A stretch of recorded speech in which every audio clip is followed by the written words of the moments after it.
Hello, everyone. The last video we talked about Marxism, and we discussed the subject of surplus value. This video, we're going to discuss the labor theory of value of Marxism. So with that, I'll go ahead and turn the subject to Tristan. Thank you. All right, so today we're going to delve deeper into Marxist economics, and we're going to ask the question, what creates value in Marxism, and what are the different types of value? So in Das Kapital, Marx identified two main types of value, and those are use value and exchange value. Now, use value, that refers to the capacity of a product to fulfill a human need. So let's say like a bushel of corn that has the capacity to feed someone. So its ability to feed X amount of people for X amount of hours would be that bushel of corn's use value. Now the exchange value would be the value of a certain product compared to another product. So basically it would be the trading value of two products. So let's use that bushel of corn, for example. That bushel of corn would, let's say that would be like worth $2. Let's say that one bushel of corn would be worth $2. So this draws a kind of distinction between use value and exchange value. So to go over again, use value is the capacity of a product to fulfill a human need, and exchange value is comparative value. So the value of one product compared to another product. But the thing is, Marx asked the question, well, how is exchange value determined?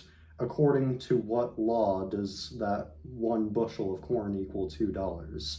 So Marx identifies a third type of value, and it doesn't really have any special name, it's just called value. And value is what determines as I said, the comparative value of two products. And you might be asking yourselves, well, what determines value? And value is determined by the labor theory of value.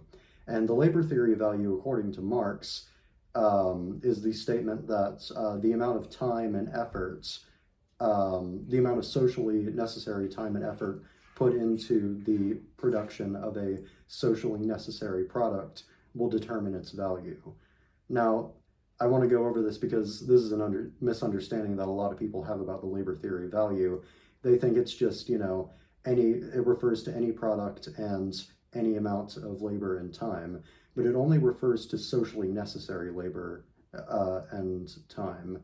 So it only refers to labor and time that go into the creation of a socially necessary product, like corn, for example. So that means that if you were to go about in your backyard and dig a hole for 6 hours, that wouldn't be worth anything because that's not socially necessary labor. So that is what would create value.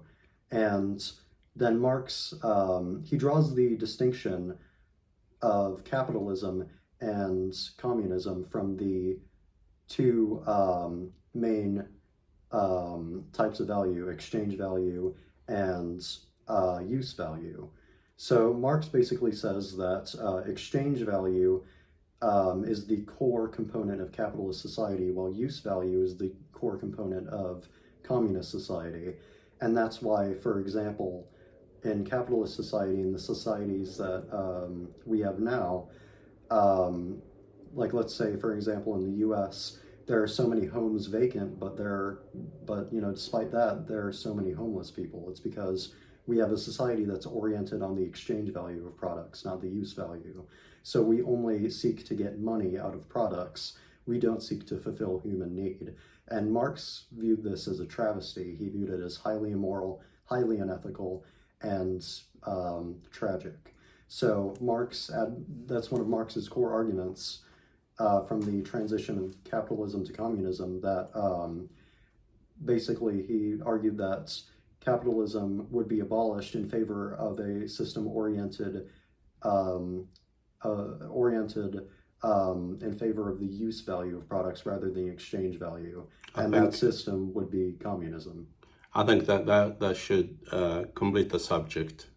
Don't you think so? It's 4 minutes and almost 5 minutes. Yeah, So it would about complete the subject. okay. Yeah.